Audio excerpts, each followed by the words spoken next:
There's a moment you've probably experienced, but never quite had the words for. A friend walks to your front door, someone you've known for years, someone who smiles easily and speaks in a warm, unhurried voice. And your dog, who normally launches toward any arriving guests like they've been waiting their entire life for this exact reunion, simply doesn't. They hang back near the hallway. They watch. Not with aggression, not with any sound at all, just with that calm, fixed, unblinking attention that feels almost too deliberate to be accidental. Or maybe it happens the other way. A stranger enters your space, someone you're still forming an opinion of, and your dog walks straight to them, relaxed, certain, tail moving in long, easy arcs. You haven't decided how you feel about this person yet. Your dog already has, and the strangest part, you can't shake the feeling that they might be right. Most people have a ready explanation for this. Dogs can just tell, the thinking goes. They have some ancient, uncorrupted ability to sense who is genuinely good and who isn't.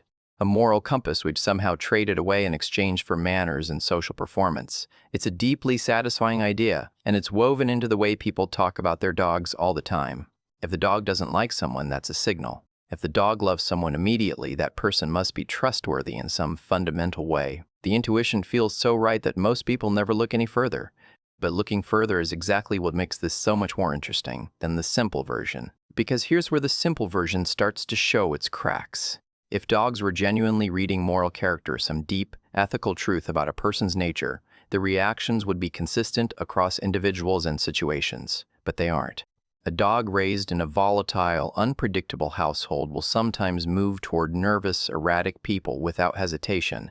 Not because those people are safe, but because that particular energy pattern is deeply familiar. It registers as known rather than threatening. Meanwhile, a dog from a calm, stable home may watch an unusually animated, loud stranger with visible wariness, not because that stranger means any harm, but because the intensity of their energy sits outside what that dog has learned to recognize as normal. Dogs are not measuring goodness. They are measuring something far more immediate, far more physiological, and the two things don't always point in the same direction. What they're actually measuring begins in the domain of behavioral neuroscience. Research from the University of Vienna's Clever Dog Lab, along with subsequent canine cognition studies conducted across Europe and North America, has demonstrated something quietly remarkable. Dogs are exquisitely sensitive to the autonomic signals human beings constantly emit. The micro shifts in muscle tension, the subtle changes in movement tempo, the postural adjustments that happen below the threshold of conscious human awareness. When a person is experiencing anxiety, suppressed hostility, or internal conflict, their body produces a measurable behavioral signature even when their face and voice are offering something entirely different. The performance of calm and the physiology of agitation operate simultaneously, and the gap between them is precisely what dogs have spent thousands of years learning to detect. They don't hear your words the way another person does. They read the space between what you're saying and what your body is actually doing. This reframes everything about what your dog's behavior is actually communicating. When they pull back from someone who seems, by every visible measure, perfectly pleasant, they are not issuing a moral verdict. They are reporting a mismatch, a discrepancy between the signal that person's surface behavior is sending and the signal their nervous system is broadcasting underneath it. Your dog isn't telling you that someone is a bad person. They're telling you that something in that person is not fully coherent, that their internal state and their external presentation aren't quite aligned. Whether that's unexpressed nervousness, suppressed emotion, or something else entirely, it's information, real, physiological information. And it's worth sitting with, even if you can't immediately name what it means. Below the behavioral layer, there's a chemical one. Human emotional states produce distinct hormonal outputs. Cortisol rises with stress. Adrenaline floods the system in fear or aggression.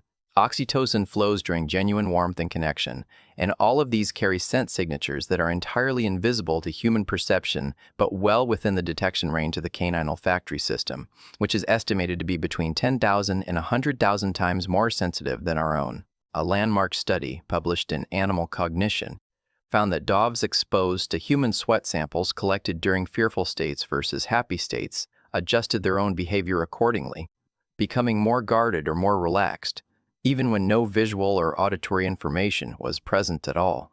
No face, no voice, just chemistry. When your dog reacts to someone who has barely moved or spoken yet, they may already have a complete biochemical portrait of that person's internal state, assembled from information you didn't even know was being broadcast. This capacity didn't emerge from nowhere. It was built across thousands of years of coevolution between dogs and human beings.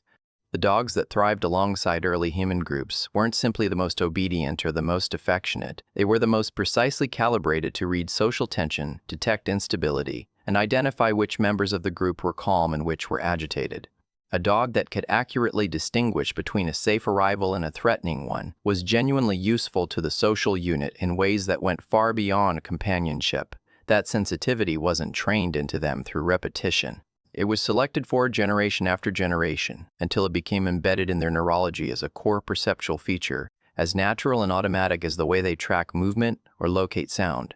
And because they are reading cumulative physiological patterns rather than isolated moments, their responses to the people in your life tend to shift as those people change.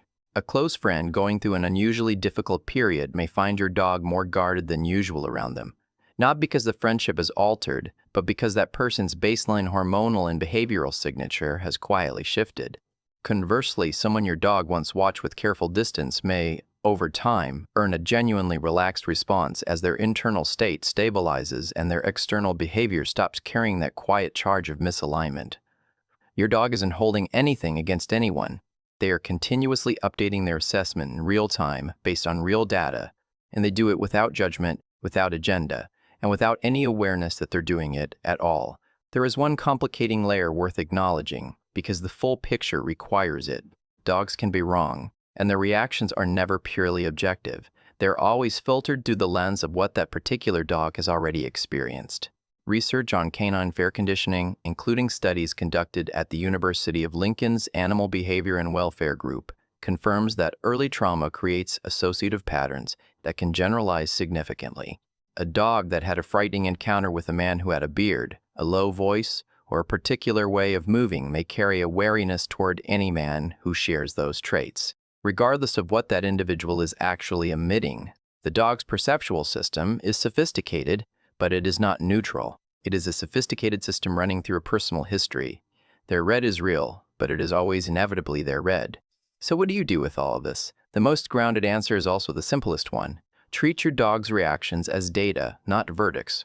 A single wary response to someone new may say more about your dog's past than about that person's present, but a sustained, consistent pattern of guarded behavior toward one specific individual, one that persists across multiple encounters even as that person makes visible efforts to connect, is worth noticing quietly. It doesn't mean you act on it without thought. It means you pay attention to it without dismissing it.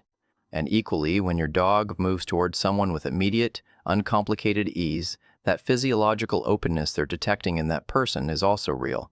It means something too. So return to that image, your dog in the hallway, watching someone with that calm, unwavering attention. What you're seeing now isn't superstition. It isn't mysticism. It is something more grounded and, in its own way, far more extraordinary. A nervous system refined across millennia to read precisely what human bodies broadcast when human faces are performing something else entirely.